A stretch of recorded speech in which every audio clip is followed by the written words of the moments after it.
आप सभी का फिर से वेलकम मेरे इस चैनल पर।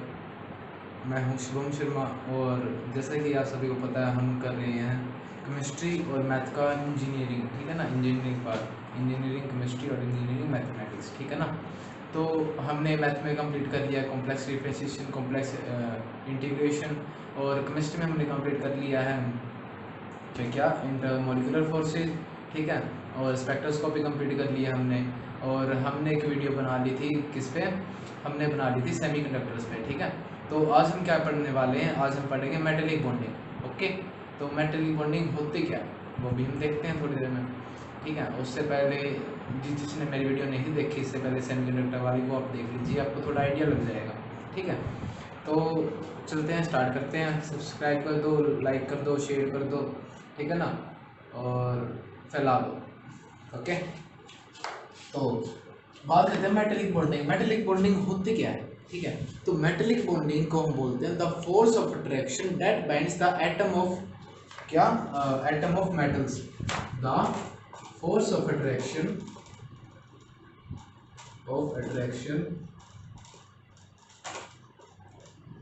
that binds the atoms of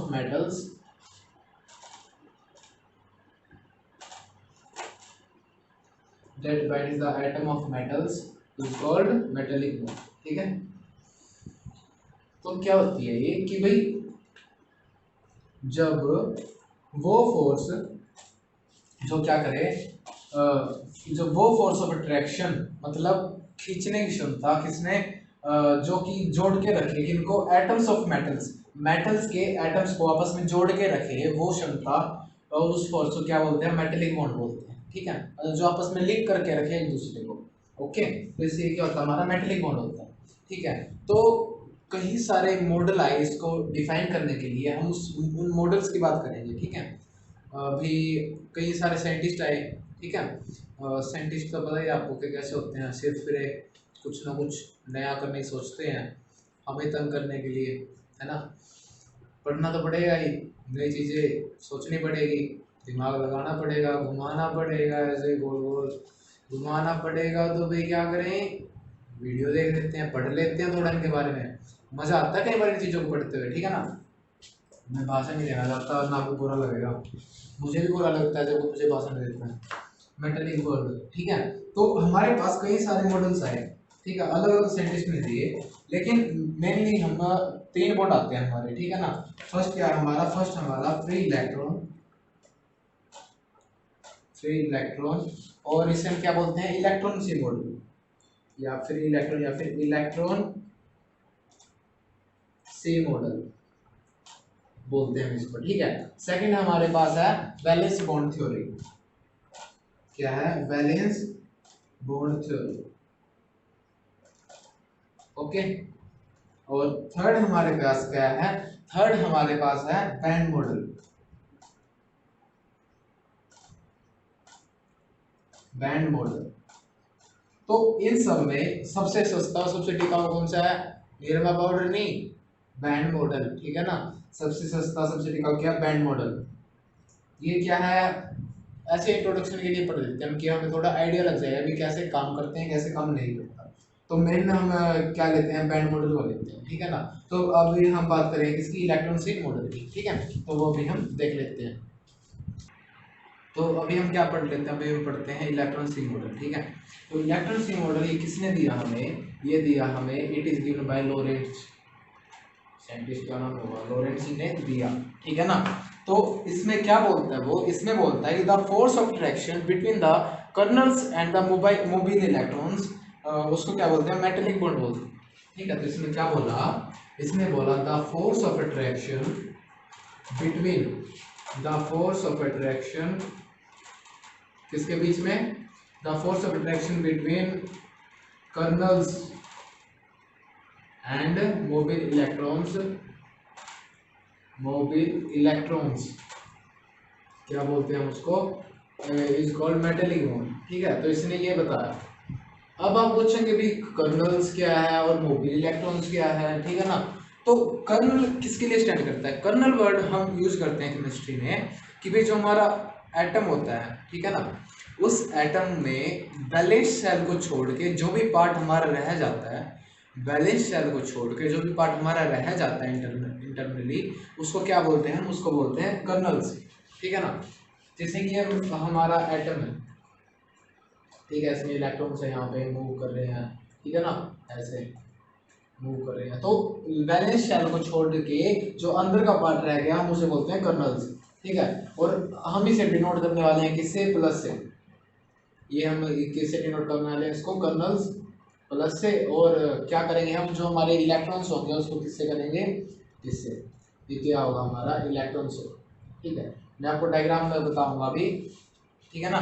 तो ये होते हैं हमारे पॉजिटिव, हम यूज करते हैं कर्नल्स के लिए, प्लस और ये हम यूज करते हैं इलेक्ट्रॉन्स के लिए। ठीक है ना। तो इसने क्या बताया कि जो पॉजिटिवली चार्ज कर्नल्स हमारे पास वो क्या रहते हैं? अरेंज होते हैं एक रेगुलर मैनर में, और क्या बनाते हैं? लैटिस बनाते हैं। ठीक है, अरेंज होके मैं लिख देता हूँ क्या होता है। ये क्या इसके फीचर है इस थ्योरी के? ठीक है ना। फीचर क्या है? द पॉजिटिवली चार्ज पार्टिकल,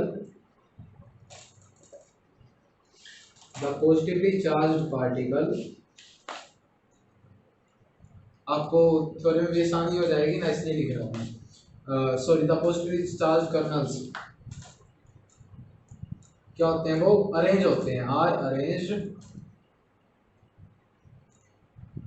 किसमें? रेगुलर मैनर में। ठीक है ना, इन रेगुलर,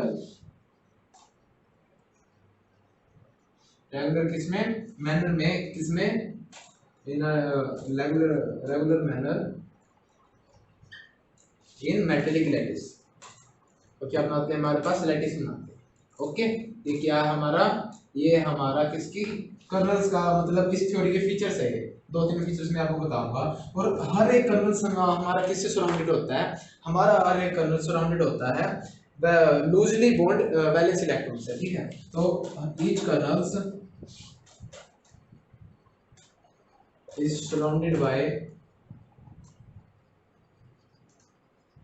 सराउंडेड बाय किससे? Loosely bond valence electrons. इससे loosely bond valence electrons, bond valence electron. तो जो हमारे, हमें सबको पता है कि जो हमारे वैलेंस इलेक्ट्रॉन होते हैं वो अगर हम उसको थोड़ी एनर्जी दे देते हैं तो एक्साइट कर जाते हैं, है ना। वैलेंस इलेक्ट्रॉन ही हमारे एक्साइट करते हैं ज्यादातर हमेशा। तो वैलेंस इलेक्ट्रॉन क्या होते हैं? उसके चारों तरफ क्या होते हैं?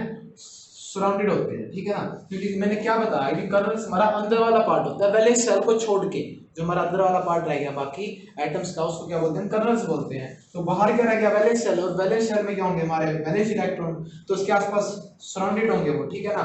और क्या होते हैं? ये से लूजली बॉन्डेड होते हैं। यहाँ पे लिख देता हूँ क्या होते हैं? Loosely bonded.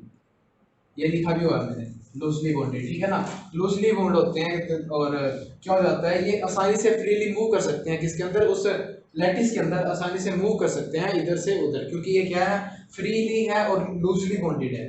ठीक है, उस वजह से। और इन मूव करते इलेक्ट्रॉन्स को हम क्या बोलते हैं? Mobile electrons. ठीक है, जो ये हमारा नाम आया ना मोबाइल इलेक्ट्रॉन्स, ये यही है, इस वजह से आया क्योंकि जो हमारे इलेक्ट्रॉन्स थे ना इसके आसपास, इसके कर्नल्स के आसपास, ठीक है, वो लूजली बॉन्डेड थे, जिसकी वजह से वो क्या कर रहे थे? इधर उधर मूव कर रहे थे। ठीक है, और हमने क्या रख दिया? उसका नाम मोबाइल इलेक्ट्रॉन्स रख दिया। ठीक है, और जैसे कि इसका डायग्राम बना दूं छोटा, तो डायग्राम किस स्टेप से आएगा? मेरा डायग्राम मेरा आएगा इस टाइप से। ये मेरे क्या है? कर्नल्स। ठीक है ना, क्या है? ये मेरे कर्नल्स। और इसके आसपास क्या क्या क्या सराउंडेड है? इसके पास इलेक्ट्रॉन सराउंडेड है, तो ये ऐसे रहेंगे। ठीक है, लूजली बॉन्डेड होंगे, तो ये इधर उधर मूव कर सकते हैं इसके अंदर। ठीक है ना, ऐसे। तो ये क्या होगा? इसका डायग्राम हो गया, एक एग्जांपल बता दिया हमने। ठीक है, ये क्या हमारे? ये हमारे कर्नल्स। ठीक है ना, और ये क्या हमारी? ये है हमारे इलेक्ट्रॉन्स। ओके, तो इसके बाद हम क्या पढ़ेंगे? हमारा जो नेक्स्ट था वैलेंस बॉन्ड थ्योरी। ठीक है ना, वो पढ़ते हैं हम। और उससे पहले मैं आपको थोड़े फीचर बता दूंगा इसके। और फीचर इन द सेंस कि भाई अगर हम डक्टिलिटी की बात करें, मैलिबिलिटी की बात करें, तो किस टाइप से वो इफेक्ट करती है। ठीक है ना, किसके अंदर? इलेक्ट्रॉन सी मॉडल के अंदर। तो वो भी हम देख लेते हैं। तो क्या देखते हैं? अब देख लेते हैं फिजिकल प्रॉपर्टीज इसकी इलेक्ट्रॉन सी मॉडल से। हम मेटेलिक बॉन्ड को कैसे डिस्क्राइब करते हैं। ठीक है, तो पहला पॉइंट क्या हमारा? Metallic lustre. मेटेलिक लस्टर में क्या आता है हमारा कि जब हम कोई लाइट इंसिडेंट करते हैं उस मेटल पे, ठीक है ना, तो जो हमारे मोबिल इलेक्ट्रॉन्स होते हैं वो फोटॉन्स को एब्जॉर्ब करके ऑस्किलेट करना स्टार्ट कर देते हैं उस फ्रीक्वेंसी पे जिस फ्रीक्वेंसी की हमारी लाइट होती है, जिस फ्रीक्वेंसी का हमारा फोटोन होता है, ठीक है ना। और उसको क्या बोलते हैं हम, मेटेलिक लस्टर बोलते हैं, ठीक है। और उसको ऑस्किलेशन की वजह से क्या होता है, वो रेडिएशन को एमिट करता है। ओके, तो ये आता है आपका मेटेरियल लस्टर के अंदर। और सेकंड पॉइंट हमारा electrical conductivity and thermal conductivity. तो इलेक्ट्रिकल कंडक्टिविटी और थर्मल कंडक्टिविटी किसके ऊपर डिपेंड करती है, हमारी इलेक्ट्रॉन्स के मूवमेंट के ऊपर। और इलेक्ट्रॉन्स के मूवमेंट हमारे कौन से होते हैं, मोबाइल इलेक्ट्रॉन्स के, क्योंकि वो क्या होते हैं, लूजली बॉन्डेड होते हैं, जिसकी वजह से वो इधर उधर घूम सकते हैं। तो उससे क्या होगा, हमारा इलेक्ट्रिक कंडक्टिविटी और थर्मल कंडक्टिविटी पे इफेक्ट पड़ेगा, इंक्रीज होगी, ठीक है। और थर्ड हमारा पॉइंट आता है मैलिएबिलिटी और डक्टिलिटी। मैलिएबिलिटी क्या होती है, मैलिएबिलिटी हमारी होती है कि भाई मेटल को शीट में कन्वर्ट कर देना, ठीक है ना, शीट में कन्वर्ट कर देना। जैसे कि हमारी फॉयल आती है जिसमें हम खाना पैक करते हैं, वो हमारी शीट के टाइप में होती है, ठीक है, तो उसको बोलते हैं मैलिएबिलिटी। और डक्टिलिटी क्या होती है, हमारी डक्टिलिटी होती है हमारी कि भाई हम उसको वायर में कन्वर्ट कर दे, मतलब पतली पतली वायर की हम उसको कितनी दूर लेके जाएं, ठीक है ना, ज्यादा से ज्यादा कितनी दूर तक लेके जा सकते हैं, एक वायर के रूप में, एक वायर के टाइप में, ठीक है, एक वायर के फॉर्म में, तो उसको बोलते हैं डक्टिलिटी। तो ये किसके ऊपर डिपेंड करती है, ये हमारी डिपेंड करती है नॉन डायरेक्शनल नेचर ऑफ किसके, मेटल के, ठीक है ना। तो फोर्थ पॉइंट क्या आता है हमारा, hardness of metal. Hardness of metal हमारी डिपेंड करेगी स्ट्रेंथ ऑफ मेटेलिक बॉन्ड, ठीक है ना, स्ट्रेंथ ऑफ मेटेलिक बॉन्ड पे क्या डिपेंड करेगी, हमारी हार्डनेस ऑफ मेटल। ओके, तो अगर मैं मेटेलिक लस्टर दोबारा बताऊं आपको, तो मेटेलिक लस्टर हमारा जब हम इंसिडेंट करते हैं लाइट को, तो जिस फ्रीक्वेंसी के फोटोन होते हैं उसी फ्रीक्वेंसी से जो हमारे मोबाइल इलेक्ट्रॉन्स होते हैं वो ऑस्किलेट करना स्टार्ट कर देते हैं, जिसकी वजह से रेडिएशन एमिट होती है। ओके, और इलेक्ट्रिक कंडक्टिविटी, थर्मल कंडक्टिविटी हमारी मोबाइल इलेक्ट्रॉन्स के मूवमेंट की वजह से थी। और मैग्नेटिक एक्टिविटी हमारी नॉन डायरेक्शनल नेचर ऑफ क्या होता है, मेटल पे डिपेंड करती है। और हार्डनेस ऑफ मेटल हमारी डिपेंड करती है किस पे, स्ट्रेंथ ऑफ मेटेलिक बॉन्ड पे। ओके, तो इसके बाद हम पढ़ते हैं वीपीटी, ठीक है ना, बैलेंस बॉन्ड थ्योरी। तो उसका हम थोड़ा सा पार्ट करेंगे, ओके, और उसके बाद हमारा आ जाएगा bond theory, okay, bond model, ठीक है।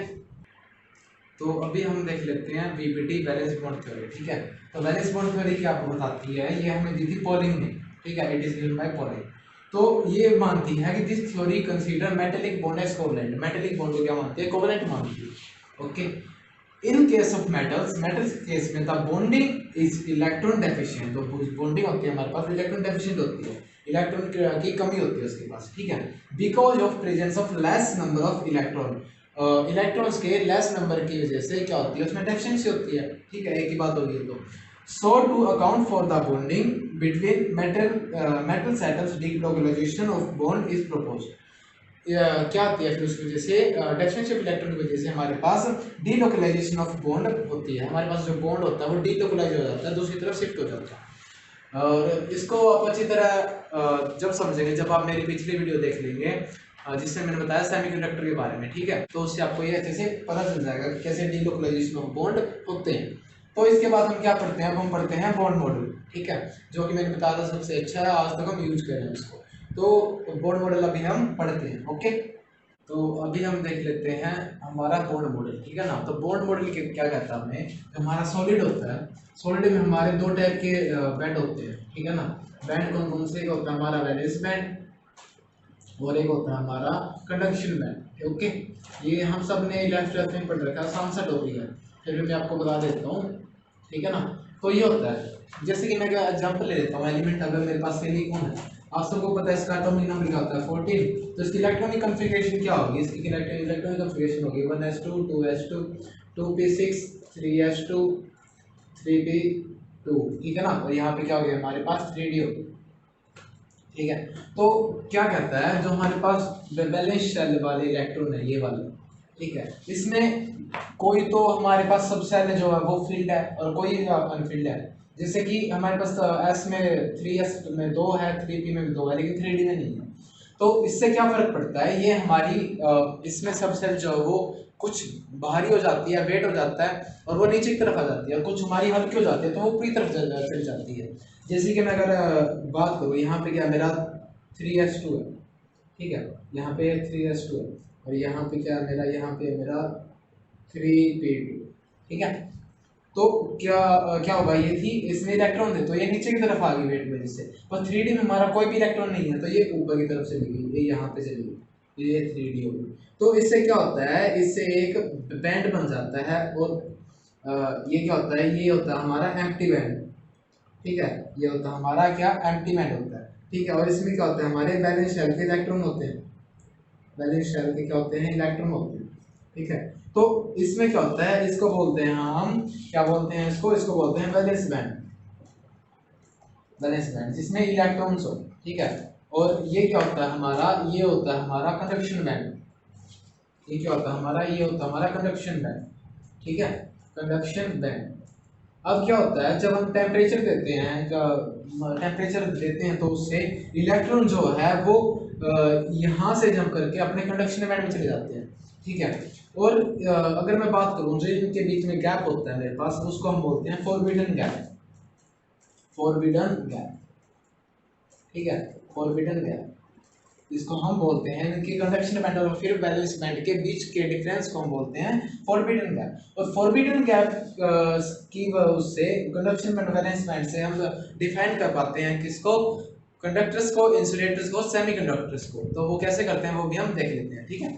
तो वो हम किस टाइप से करते हैं कि भाई हमारा जो भी ये क्या होता है, फॉरबिडन गैप होता है, उसकी वैल्यू होती है, ठीक है ना, एनर्जी में, इलेक्ट्रॉन वोल्ट में हमारे पास क्या होती है, उसकी वैल्यू होती है, ठीक है। जैसे कि अगर मैं बात करूं किसकी, मैं बात कर लेता हूं कंडक्टर्स की, मैं इंसुलेटर की बात कर लेता हूं पहले, ठीक है ना, इंसुलेटर। तो इंसुलेटर में क्या होता है, मेरे पास कंडक्शन बैंड और जो वैलेंस बैंड होता है, ये हमारा क्या है, ये हमारा वैलेंस बैंड, ठीक है ना, और ये हमारा कंडक्शन बैंड, और ये क्या हमारा, ये है हमारा फॉरबिडन गैप, ठीक है। तो जो फॉरबिडन गैप की वैल्यू है वो क्या होती है हमारे पास, वो ग्रेटर देन इक्वल टू होती है 5 इलेक्ट्रॉन वोल्ट, ठीक है ना। 5 इलेक्ट्रॉन वोल्ट के ग्रेटर देन या फिर इक्वल टू होने की वजह से जो गैप होता है वो बहुत ज्यादा हो जाता है, जिसकी वजह से जो इलेक्ट्रॉन्स है यहाँ पे उनको हमें ज्यादा एनर्जी देनी पड़ती है कंडक्शन बैंड में पहुंचाने के लिए, जिसकी वजह से वो क्या हो जाते हैं, इंसुलेटर। इंसुलेटर क्या होते हैं हमारे बैड कंडक्टर ऑफ हीट या फिर इलेक्ट्रिसिटी, ठीक है, जिसमें अच्छी तरह से इलेक्ट्रिसिटी या फिर हीट पास ना हो, वो होते हैं इंसुलेटर, ठीक है। फिर आते हैं हम कंडक्टर पे। तो कंडक्टर किस टाइप से होते हैं हमारे, कंडक्टर में हमारा जो कंडक्शन बैंड और बैलेंस बैंड होता है वो क्या करता है, आपस में ओवरलैप कर जाता है, कंडक्शन बैंड और बैलेंस बैंड। तो जो फॉरबिडन गैप होता है यहाँ पे वो होता है 0, ठीक है, फॉरबिडन गैप 0 होता है, कंडक्शन बैंड और बैलेंस बैंड आपस में क्या कर जाता है, कोइंसाइड कर जाता है, ठीक है। और वैसे बॉन्ड की अगर मैं बात करूँ, दो टाइप के होते हैं, वो होते हैं हमारे, एक तो होता है हमारा कि भाई, एक को हम बोलते हैं जब वो आपस में किस टाइप से हम इसको डिफाइन कर पाते हैं कि भाई एनर्जी फॉरबिडन गैप की वजह से, ठीक है। मतलब अगर फॉरबिडन गैप नहीं होगा तो वो क्या कर लेंगे, आपस में ओवरलैप कर जाएंगे, ठीक है, ओवरलैपिंग।